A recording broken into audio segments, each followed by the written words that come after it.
Well, the time has come for the 5 years, half a decade ownership update video for the 03 Dodge Ram 2500 5.9 Cummins. So it's coming right up.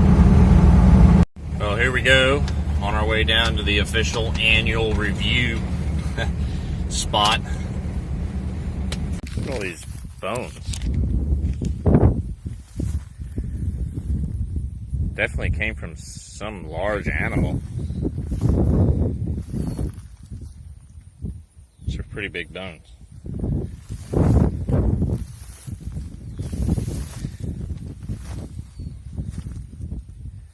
A gator got something. Anyways, here we are. 5 years, half a decade. For this video, I'm going to talk about all the things that happened in the last year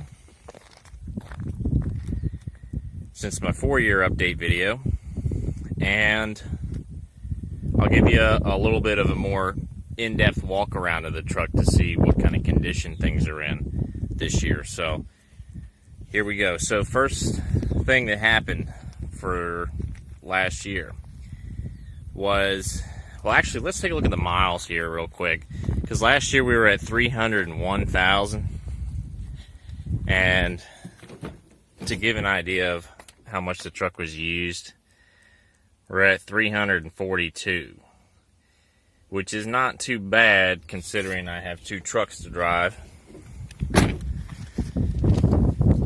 First thing, upper radiator hose and radiator cap. So let's pop the hood so I can show these things.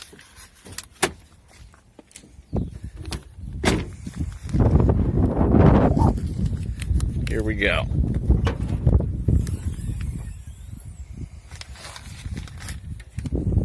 Upper radiator hose right here. Holding up pretty good right now.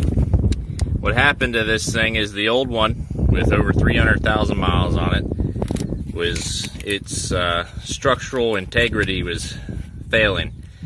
The threads that are inside this pipe were, they weren't holding anymore, and they were allowing the pipe to expand. It was getting so big that it almost came in contact with the pulleys down there. It needed to be replaced before it would get sliced open. That wasn't an expensive replacement. In fact, I think it was under 20 bucks. While I was at it, I replaced the radiator cap because I was worried that faulty radiator cap was causing too much pressure. But that likely wasn't the case. It was the fact that the upper radiator hose was really old. But I got a new radiator cap because it was cheap and for good measure. Next thing that happened was ignition switch. Now, my ignition switch wasn't bad, and I ended up putting the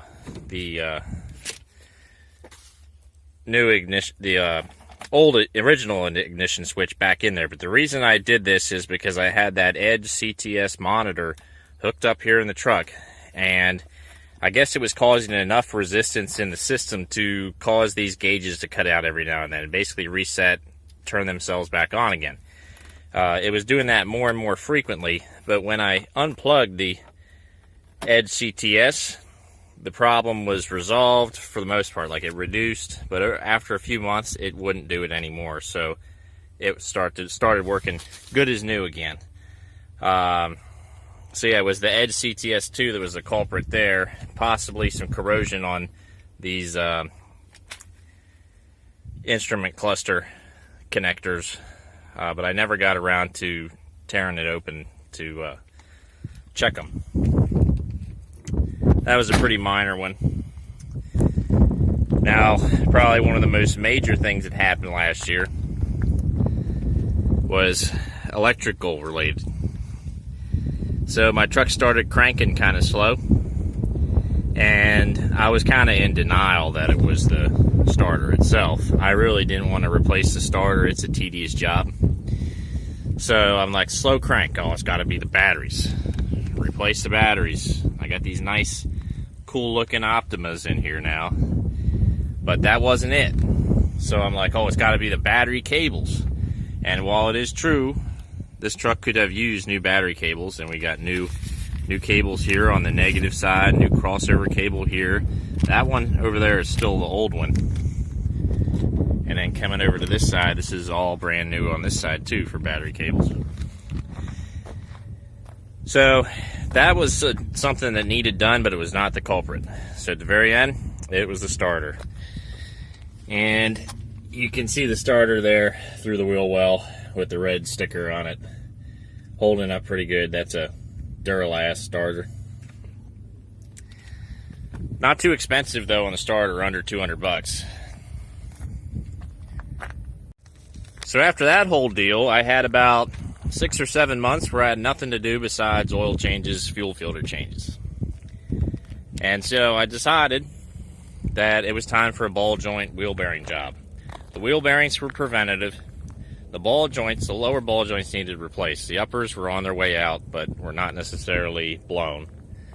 So it was partly a preventative maintenance deal. And I went with XRF ball joints. See if we can get a look at the upper. There's the upper. XRF ball joints and Timken wheel bearings. It's a setup that's holding up pretty well for me so far. However, as soon as I got done spending all kinds of money on that, I actually started to have real issues.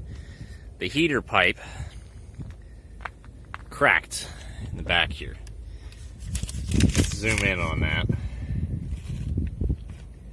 That one that has that bracket down there goes underneath the exhaust manifold and then up into that rubber hose there that goes to the heater core. Well, that area there that we're looking at is the part that rusted through.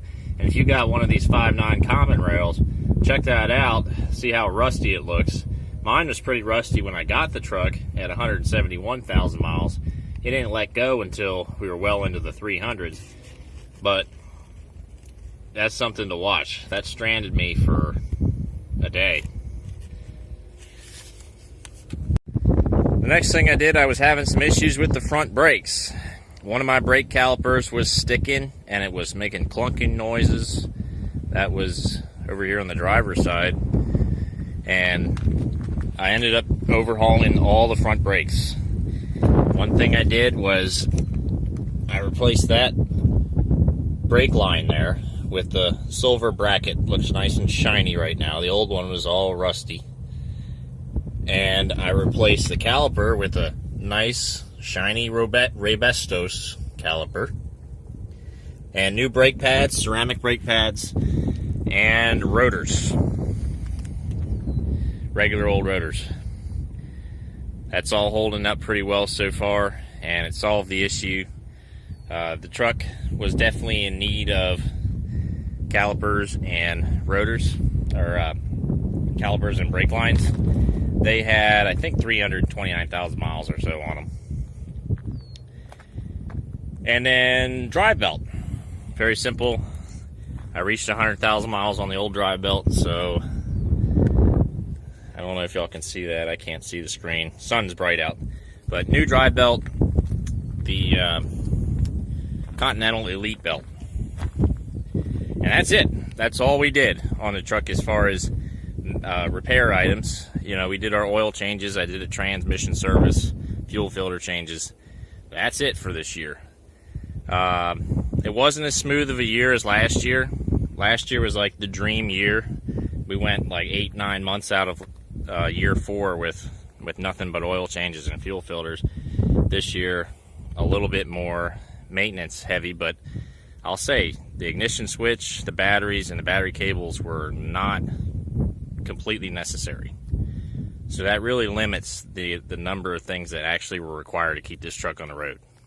Okay, now for the walk around and kind of inspection of things that I wanted to do for this year. This truck's 16 years old, 342,000 miles. Its blow-by is good. Recently checked the blow-by. Could probably check it again today, but as of like a week and a half ago, no real blow-by. One thing I am noticing at times, you have to be in the right light to see it. Sometimes I'll see a little bit of steam coming off of this exhaust manifold. There may be a very minor valve cover gasket leak or something like that. In the back there you can see it always looks a little damp, but that's literally always been like that. Since the day I got the truck, it's been like that. Hasn't gotten any worse. It's always had that damp appearance back there at cylinder 5 and 6. Yeah, sometimes I'll see a little haze coming off the exhaust manifold. You got to be in the right light to see it, and I don't see it very often. I have not seen it in weeks, but I've seen it a couple times. Ever since I came back from that big trip to Chicago, you know, I've seen it 2 or 3 times. But overall, mechanically, the truck runs great. The injectors are holding up. The trans is holding up. No problems, really. This engine has never been opened by me. So I really have no clue how many miles are on the injectors, but I've personally had this truck for, you know, not quite 200,000 miles, like 170, 180,000. And I've not had to replace the injectors. And there's no sign of them going out anytime soon, so that's good. Still original turbo also. That's really all I have to talk about under the hood. Now, how about, let's do the exterior. This probably happened within the last year. Someone hit me in a parking lot where I used to live. That was a bit irritating. Now there's another mark somewhere. I might have been able to get that one off. Some red vehicle hit me on the side rear door. And then the really bad one that happened last August was this, which I tried to fix, and it don't look too good. But this was all black. Everything under there was a big black scrape. Someone, I think, hit me with a trailer, backed into me with a trailer. The truck was parked at a harbor, and I didn't notice any damage until I got home that night. And I'm like, what the heck is this? Amazingly, the fender flare was left intact. But, yeah, so the truck seems to have been a magnet for people to crash into it. But besides that, exterior has held up pretty well this year. I didn't get as many dings and dents as in past years. So let's go over the interior. I never really have shown too much of the interior. Let's take a look at the seat. You can see this seat is in decent shape for over 300K. A lot of seats are really torn off here. This one's been cracked up a little bit like that, but that was actually like that when I bought the truck at 171,000 miles. So the seat is in pretty dang good shape. Center console is in good shape.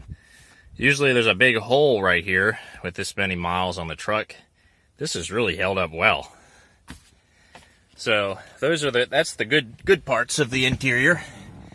The bad part is we lost more of our dash than in any year prior, especially in this section here.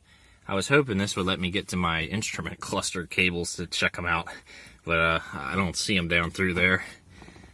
And I pulled the pillar down off of this side.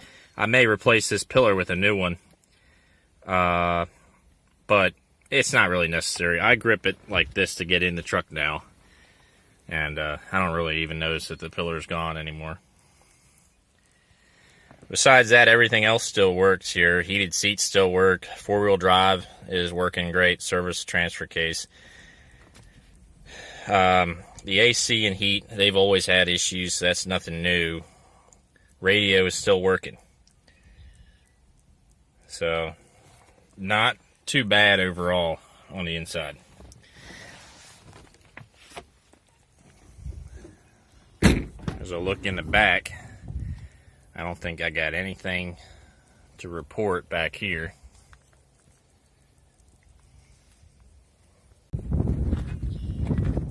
Anyways, the exhaust, that little band clamp there, that likes to come loose every year or so. I replaced it last year around this time, and it needs replaced again. It's not completely loose yet, but sometimes you'll hear creaking and squeaking from that band clamp. So those band clamps just don't last. That's pretty much it for this video. overall, the truck is running great. It's still my daily driver, and I'm looking forward to another good year. We probably won't do 41,000 miles this year. I think I'm going to be driving the other truck a lot more, but I think we'll still put plenty of miles on this truck, and it's still going to be an important part of the YouTube channel. What I'm going to do now is fire it up, show the engine, and drive it up the road a little bit, and that'll be it.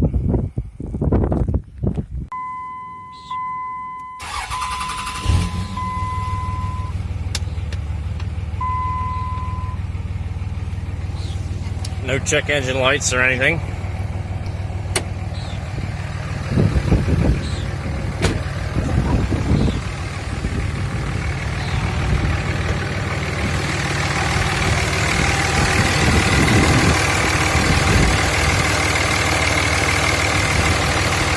Runs very smooth.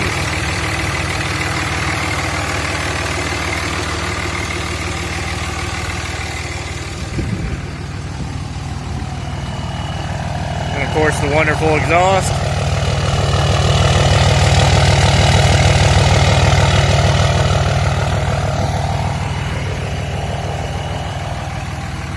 Go on a little drive.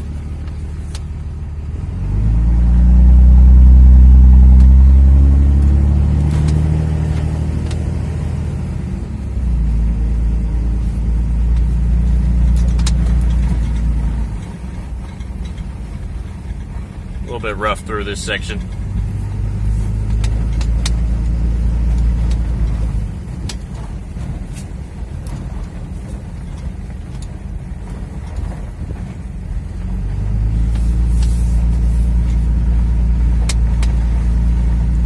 Second gear right now.